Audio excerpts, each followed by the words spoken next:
everybody, for coming back to my channel. Thank you so much to everybody who's listening right now in the podcast. It is Thursday, December the 4th, 2025. I wanted to come here and do another episode about the trial of Brian Walshe.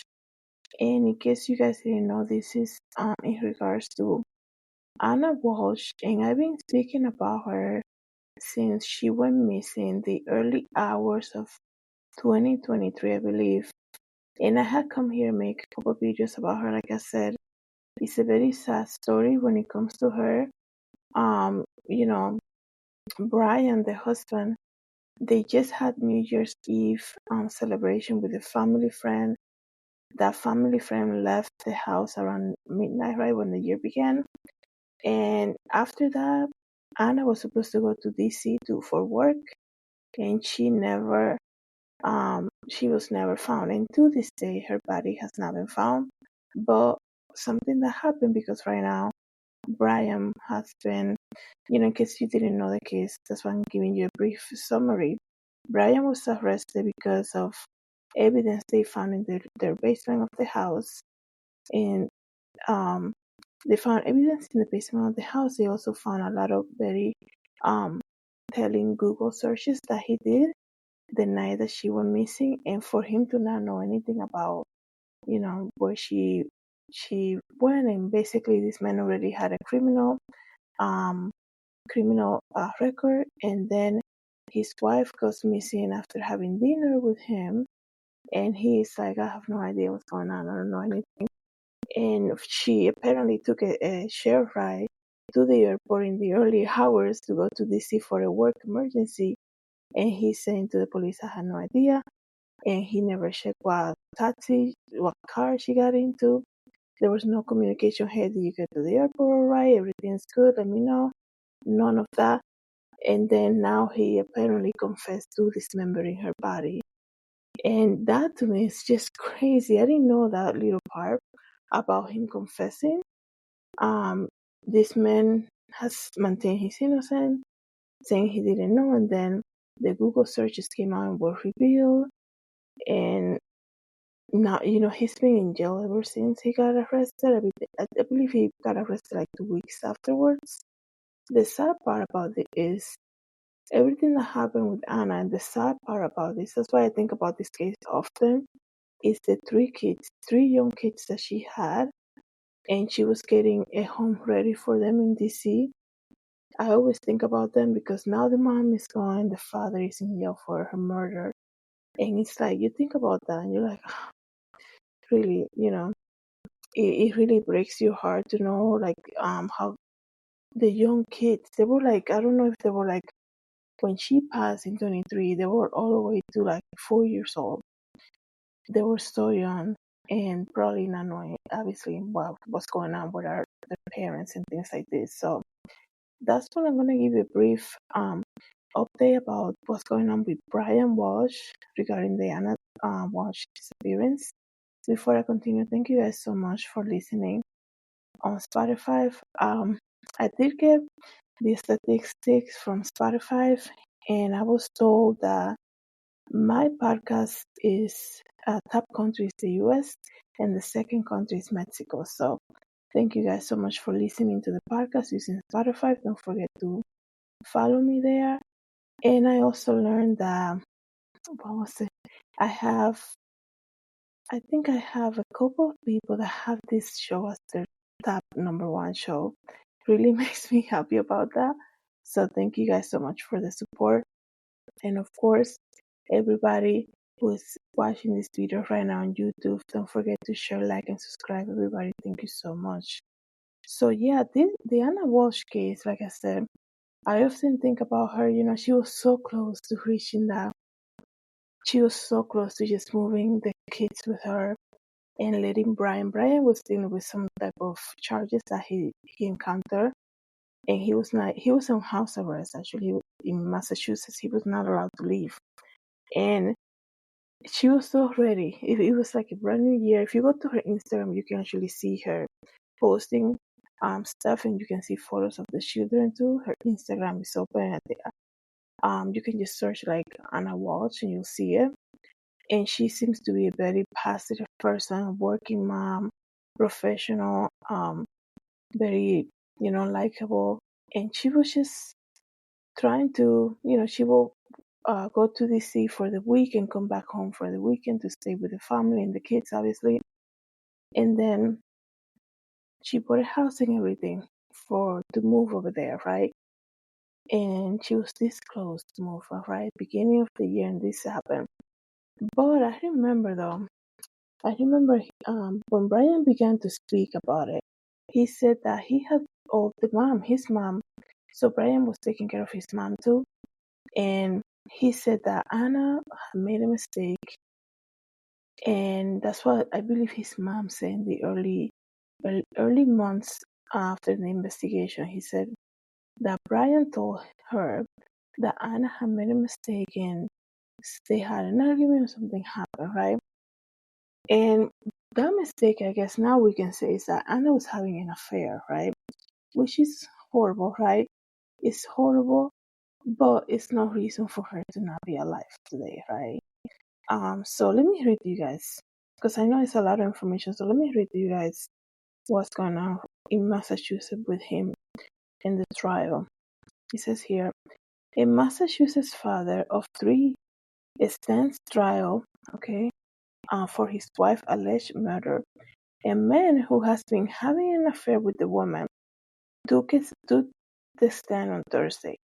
Brian Walshe is accused of murdering and then dismembering his wife, 39 years old, Anna Walshe, around New Year's Day in 2023. He pleaded guilty last month ahead of the trial. So he pleaded guilty, right? It's so crazy. And he pleaded guilty ahead of the trial to misleading police and unlawfully conveying a body, though he denies that he killed his wife and he has pleaded not guilty to the murder. Like, that's even crazy. Like, the mom of your three children, you're like, oh no, I didn't kill her, I just, and I know this is very crazy, even like saying it like this, and I should have given you a trigger warning because his Google searches were crazy. I remember just when they finally got him like his first court appearance. I remember watching that. They went to every Google search this man did using his children's iPad because he thought he was not gonna get discovered. The Google searches were crazy, right? And I don't want to go into like all the details, right? Because it's very, it's very even hard to hear it. But how do you go from that and be like, oh yeah, no, but I didn't actually kill her. I just did the other part. That's crazy for him to even say it like that. And the other issue that that we first noticed about him was that when he was first arrested, he comes out of the jail and the reporters are outside, right? I think he was being transported from like the local jail to the main jail cell, and he comes outside smiling. And it's just, your wife is missing. You say you don't know what's going on with her. He's leaving messages to co-workers of her saying that he's looking for her. He doesn't know what's going on. He has three young kids. They're bringing him handcuffed out of the jail, and this man is smiling. I will never forget watching that. That was just crazy because I was like, when you don't know the details, so he hasn't confessed. There's really no information yet. She was still missing, right? So you're like, man, you feel bad because obviously the spouse is the first one to get arrested, right? Or there is a big suspicion on the spouse, and also the last person to have seen her, right? Or to have seen the missing person. And you kind of like feel for them, and then you will see this man coming out and smiling. You're like, he's so guilty right there, right? And now, fast forward to now, he actually has confessed, and now he's in trial for it, right? So he pleaded guilty last month, right, to misleading the police. The other thing I remember from Brian Walsh was that they discovered that he bought the day that she went missing. or the day after, right? Because they just had a New Year's Eve celebration. The day after, he was at Home Depot buying supplies, cleaning supplies, and I believe he spent over almost like $200 for cleaning supplies. And then somebody saw him at his mom's apartment complex dumping large garbage bags in the dumpsters in the behind, like nobody will see it. Like I always said, there's always somebody watching. How crazy is that? That this man, he used also the children's iPad, so thinking that nobody's gonna see that. Just searching about cleaning and disposing and all of that stuff. You can only imagine, right? So let's just continue to read here. During the trial opening statement this week, defense attorney said that Brian found his wife dead in the bed on New Year's Day and then panicked and lied to police as they investigated her disappearance, but maintained that he didn't do it. On day 4 of the murder trial in Dedham, Massachusetts on Thursday, jurors heard testimony from a man Anna Walsh was having an affair with before she went missing, as well as the voicemail Brian Walsh left him on the day she was reported missing. William Fastow, a real estate broker in D.C., said he met Anna Walsh while she was looking for a home in the D.C. area for her family and helped her purchase a townhouse in 2022. At the time, Brian Walsh and their 3 children were living in Massachusetts while he was awaiting sentencing in a federal fraud case after pleading guilty to the scheme to sell counterfeit Andy Warhol paintings. Fausto said that he was separated from his wife when he and Anna Walsh started an affair after she moved to D.C. for a job. And he said, "This is the guy that was having an affair with her. We quickly became close friends, then confidants, and before long we started an intimate relationship. We would share conversations about our life, what we were going through, personal troubles, those sort of things." And he said that Anna Walsh was desperate about being away from the children so much, and that the children were in Massachusetts with their father because his home confinement was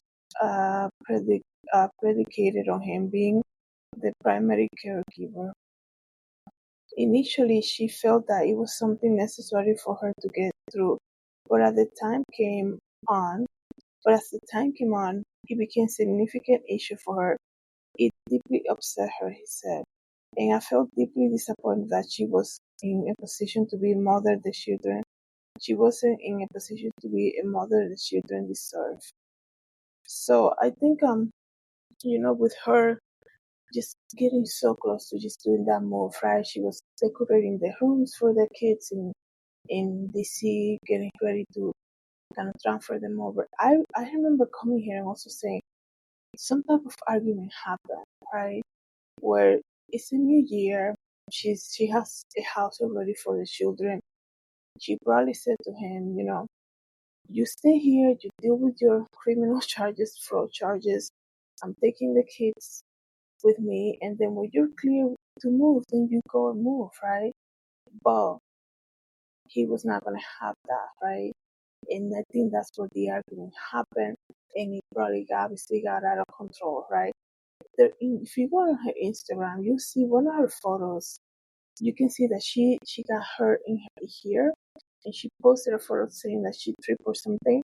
And I remember early on when this case, in 2023, when it was like uh, the beginning of the investigation, as you can say, people were saying that was probably a fake, not a fake photo, but like a fake caption, because she said she tripped or something on one of the houses that she was selling or showing to be sold. But people were saying that's probably a domestic abuse issue, and she was gonna, she's not gonna put that in public like that. But looking at her photos, you can tell the kind of mom that she was, right? She loved her 3 boys. She wanted so bad to be with them, right? And I'm sure it was so hard for her to go back and forth like that every week. So she was so close to just, start her life over there with the kids. He said the relationship was kept hidden from Anna Walsh's husband, but it was serious and they were planning to take trips abroad together. Anna felt it was really important that when Brian was to find out about the relationship, that he would hear from her. She had expressed great concern, and I think she felt it would be a strike against her integrity if he found out a different way. He said they spent Christmas Eve together in 2022 and that she went up to Massachusetts the following day. He said she and Brian Walsh had an argument about not being with the family on Christmas Eve. There were some points of contention, he said. He said that they were supposed to have dinner to discuss the future together on January 4th, after they were both supposed to return to DC after visiting the children over the holiday. But they never had that dinner and never heard from her after receiving a text message from her on New Year's Eve wishing him a Happy New Year. Anna Walsh's employer reported her missing on January 4, 2023, right? That was the other thing. Brian never reported her missing. So that was also like a big red flag also in the early investigation. Brian Walsh left a voicemail on the second call, which was played in court. He said, I was in an intimate relationship with his wife and I had not heard from her in several days. And frankly, I was concerned that maybe he had found out and was calling to confront me. Brian Walsh left a voice message on the second call he made to Anna's, boyfriend, I guess you can say, which was played in the court. I was just reaching out to you, basically everybody I could. Anna hasn't been in touch for a few days. I spoke to work today. She hasn't been in. Brian was her on the call while asking if I still had heard from her recently. That is so, I understand that she had an affair and all of that. I understand all of that, but like for Brian to be calling everybody, even though he knew what was going on, like he really thought he was gonna get away with it, It's crazy. Then Fausto said he immediately called back at that point and offered to go to the DC townhouse to see if Anna was there, but no one was home. On cross-examination, when asked if Anna Walsh ever told him that the husband was suspicious that she was having an affair, he said no. He said that he had no knowledge if there was any plan for her to tell Brian Walsh about the affair when she went home for Christmas. For New Year's, I guess, right? Prosecutors alleged that Brian Walsh killed and, dismembered his wife, then disposed of her remains in dumpster. The internet history of his device on January 1st included very telling searches. Like I said, I don't want to say here it's very telling. And on Christmas Day, there was an internet search for Fausto on Brian Walsh's phone. Prosecutors say so. He had a suspicion, right?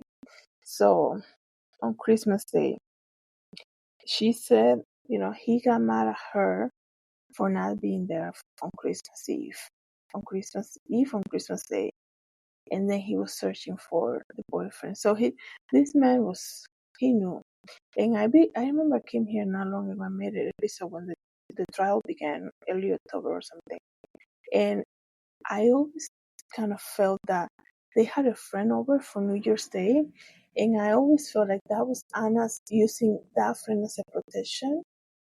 Kind of like, if we have people over, he's not gonna go crazy on me, right? Or he's gonna behave more than just having dinner by ourselves. So, and the reason that I say that because the moment New Year's comes in right at midnight, they celebrate. The guy leaves, the family friend leaves, and everything happened there, right? Everything happened there. I'm sure the kids were already sleeping by then. So this is wow. I'm very surprised though to see how they started with the guy that she was having the affair with. He was like the first witness. So I wonder if Brian Walsh's mom's gonna testify. Again, no excuse for her to have died in the way that she died. Her remains have not been found, so I really hope that Brian begins to speak. I really hope that Brian begins to speak more about what he do to her. So let me know, guys, what you think about this. If there's another update about this case, I'll definitely come and tell you guys. Like I said, I've been following the Anna Walshe disappearance case since early hours. I mean, since we heard about it. I think it was the first week in 2023, the first week of the year. Thank you guys so much for coming to the channel. Thank you for listening to the podcast. Have a good day, guys.